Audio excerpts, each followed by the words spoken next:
ചെന്നിട്ടുണ്ട്. പിന്നെ ഇത് ഈ കള്ളത്തരം ചെയ്യുമ്പോഴാണ് എനിക്ക് എന്നോട് ഈറ വരുന്നത്.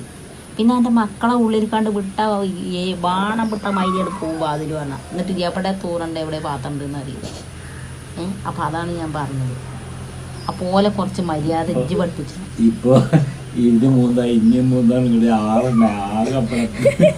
എനിക്ക് പള്ളയിലുണ്ടോ എന്ന് എനിക്കൊരു തോന്നലുണ്ട്. ഇപ്പൊ എന്നെ ഡോക്ടറെ അടുത്ത് കൊണ്ടുപോകേണ്ടി വരുമോ? ഇനി അതും കൂടെ എൻ്റെ തലയിലാകും.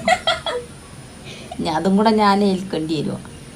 ഈ 3 എണ്ണം പറക്കം മുറ്റാത്ത 3 എണ്ണത്തിന് നോക്കണം. ഇനി എൻ്റെ പേര് നോക്കണം.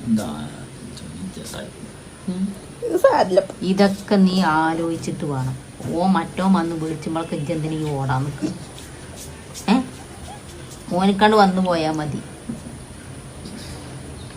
ഇതൊക്കെ ഇജ്ജ് പെണ്ണജ്ജാണ് ആലോചിച്ചത്. അപ്പം ഞാൻ പറഞ്ഞൊക്കെ മനസ്സിലായില്ലേ?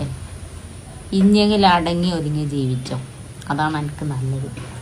അല്ലെങ്കിൽ ഞാൻ എന്തെങ്കിലും പറഞ്ഞ് ഇജ്ജ് ഇവിടുന്നാണ്ട് ഇറങ്ങിപ്പോവും. എന്നിട്ട് മറ്റേ അയാൾ പറഞ്ഞ മാതിരി വരുമ്പോൾ ഒരു 3 എണ്ണത്തിനെയും കൊണ്ട് ഇങ്ങോട്ട് കയറി പിന്നെ ഇജ്ജ് ഇവിടേക്കന്നെ കയറി വരണം. ഇതൊക്കെ ആലോചിച്ചോ.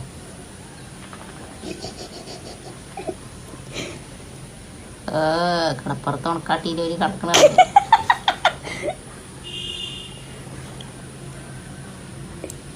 മതി ബുസി.